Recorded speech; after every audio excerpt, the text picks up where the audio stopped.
গঙ্গাসাগর মেলা কি, কবে পালন করবেন, কিভাবে করবেন, এর মাহাত্ম্য কি, আজকের ভিডিওতে আমরা জানতে চলেছি। গঙ্গাসাগর মেলা হলো ভারতের দ্বিতীয় বৃহত্তম হিন্দু মেলা। কুম্ভ মেলার পরেই পশ্চিমবঙ্গ রাজ্যের দক্ষিণ 24 পরগনা জেলার দক্ষিণে সাগর দ্বীপের দক্ষিণ প্রান্তে অবস্থিত কপিল মুনির আশ্রমে প্রতি বছর পৌষ সংক্রান্তিতে অনুষ্ঠিত একটি মেলা এবং একটি ধর্মীয় উৎসব হচ্ছে গঙ্গাসাগর মেলা। গঙ্গা ও বঙ্গোপসাগরের মিলনস্থানকে বলা হয় গঙ্গাসাগর।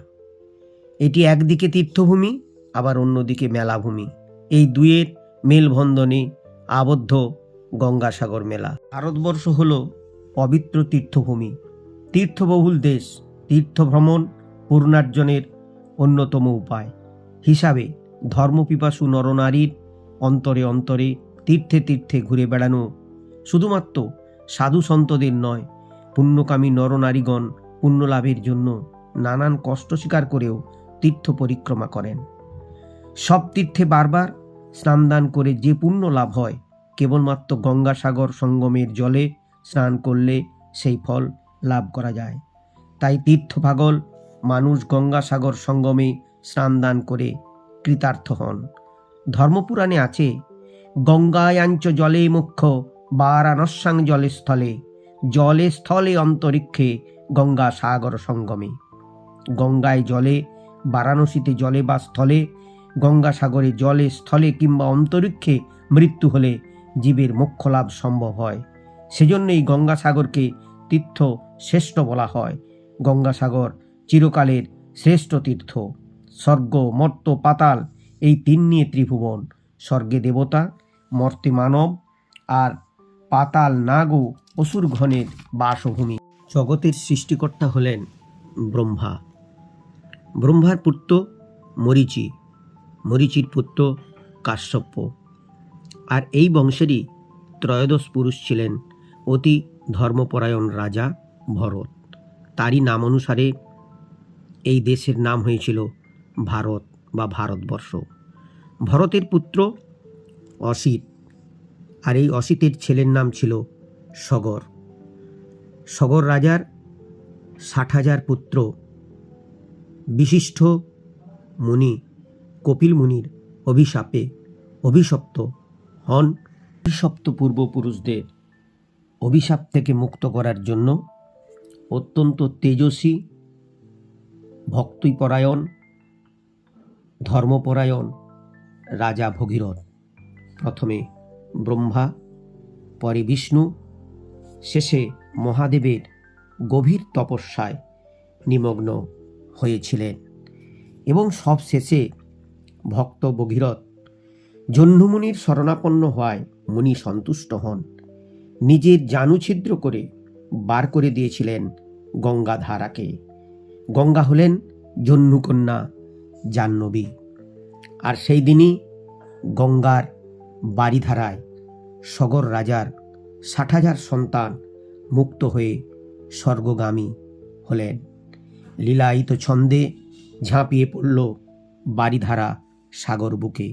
দ্বৈতের সঙ্গে দ্বৈতার মিলন ঘটল। গঙ্গা আর সাগরের মিলন স্থান খ্যাত হল সাগর সঙ্গম নামে। তটভূমি শ্রেষ্ঠ তীর্থ গঙ্গাসাগর। এই গঙ্গাসাগরের কথা আজও সর্বজন বিদিত। আর এখানেই তীর্থ রাজশ্রী কপিল মুনি প্রস্তর মূর্তিতে নিজের মন্দিরে আজও বিরাজমান আছেন। মেলবন্ধনের মিলনস্থান হল মেলা। এই তীর্থের উল্লেখ বিভিন্ন ধর্মগ্রন্থে আছে। যেমন রামায়ণের আগে তীর্থের উৎপত্তি বলে অনেকের ধারণা। রাজা সগরের 31তম পুরুষ ছিলেন শ্রীরামচন্দ্র। মহাকাব্য রামায়ণে এই তীর্থের উল্লেখ আছে। আবার মহাভারতেও এই তীর্থের উল্লেখ আছে। মহাভারতীয় যুগে মহারাজ যুধিষ্ঠির তার ভাইদের সঙ্গে নিয়ে এসে এই তীর্থে স্নান করেছিলেন এবং মুনি ঋষিরাই, বিশেষ করে নাগা সন্ন্যাসীরাই ছিলেন এই তীর্থের প্রথম তীর্থযাত্রী। এই মকর সংক্রান্তিতে আবার উত্তরায়ণ শুরু হয়, দেবতাদের দিন শুরু হয়। তাই এই মকর সংক্রান্তির দিনে গঙ্গাসাগরে স্নান করা অত্যন্ত পুণ্যের এবং মোক্ষ লাভের। ঐতিহাসিকদের মতে আবার প্রায় 5000 বছর আগে এই তীর্থের উৎপত্তি হয়। 1837 খ্রিস্টাব্দে কলকাতার হরকরা পত্রিকায় প্রকাশিত সংবাদে উল্লেখ আছে যে 1400 বছর আগে মন্দিরটি তৈরি হয়েছিল। সালটি আনুমানিক 437 খ্রিস্টাব্দ। আর এই মন্দিরের পুরোহিত হিসাবে নিযুক্ত ছিলেন তৎকালীন অযোধ্যা নিবাসী রাজগুরু রামানন্দ সম্প্রদায়ভুক্ত পুরোহিতেরা। পৌষ সংক্রান্তিকে মকর সংক্রান্তিও বলা হয়, কারণ সূর্য এই পৌষ সংক্রান্তির দিন মকর রাশিতে প্রবেশ করে। আবার এই সংক্রান্তিতে উত্তরায়ণ শুরু হয়, দেবতাদের দিন শুরু হয়। তাই এই মকর সংক্রান্তিকে উত্তরায়ণ সংক্রান্তিও বলে। এই মকর সংক্রান্তিতে গঙ্গা স্নান করলে 100 অশ্বমেধ যজ্ঞে যা ফল পাওয়া যায় সেই ফল প্রাপ্ত হয়। মানুষের শুধু পুণ্যার্জন হয় না, মোক্ষ লাভ হয়। তবে এই পুণ্যার্জন মোক্ষ লাভের জন্য পুণ্যার্থী তীর্থযাত্রীদের কিছু নিয়ম বিধি মেনে চলা উচিত। প্রথম, গঙ্গার হিমশীতল জলে স্নান করার সাথে সাথে গঙ্গার ধ্যান ও প্রণাম মন্ত্র বলা উচিত। সেটি হলো ওং গঙ্গা, ওং গঙ্গা, ওং গঙ্গা, ওং গঙ্গে চ যমুনে চৈব গোদাবরী সরস্বতী নর্মদে সিন্ধু কাবেরী জলেস্মিং সন্নিধিং কুরু ওং কুরুক্ষেত্র গয়া গঙ্গা প্রভাসবর্তিকা পুণ্যান্নেতান তীর্থানি চ অস্মিন স্নানকালে পূজাকালে অস্মিন জলে ভবন্তেয় ওং সদ্যপাতক সংহন্তে সদ্য দুঃখ বিনাশিনী সুখদা মোক্ষদা গঙ্গা গঙ্গৈব পরমাগতি।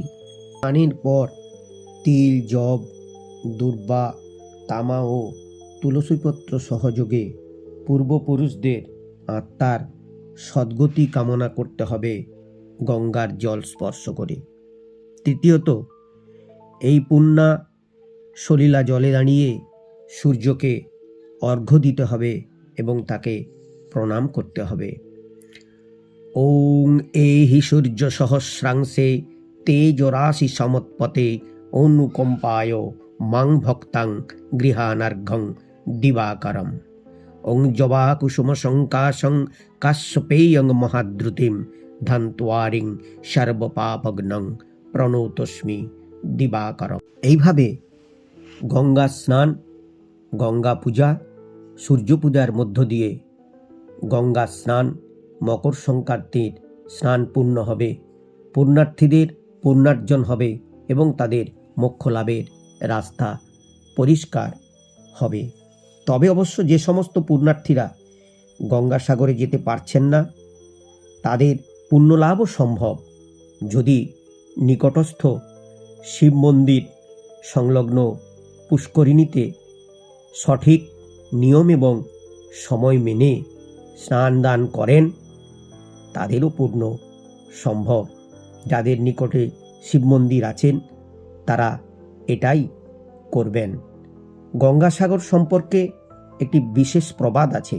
আমরা জানি সব তীর্থ বারবার, গঙ্গাসাগর একবার। অনেকে মনে করেন মধ্যযুগে পথের দুর্গমতার জন্য এই প্রবাদের সৃষ্টি, কিন্তু প্রকৃতপক্ষে তা নয়। অন্যান্য তীর্থে বারবার স্নানদানে যে পুণ্য অর্জিত হয়, গঙ্গাসাগরে মাত্র একবার স্নানদানে ততোধিক পুণ্য সম্ভব। শাস্ত্রে কথিত আছে, সর্বতর পাবনী গঙ্গা ত্রিষু স্থানেষু দুর্লভা গঙ্গাদ্বারে প্রয়াগে চ গঙ্গাসাগর সঙ্গমে। গঙ্গা সর্বত্রই পাবনী, কিন্তু গঙ্গাদ্বার অর্থাৎ হরিদ্বার, প্রয়াগ ও গঙ্গাসাগর এই তিনটি তীর্থে দুর্লভ। শ্রেষ্ঠত্বে গঙ্গাসাগর, হরিদ্বার কিংবা প্রয়াগকে অতিক্রম করে।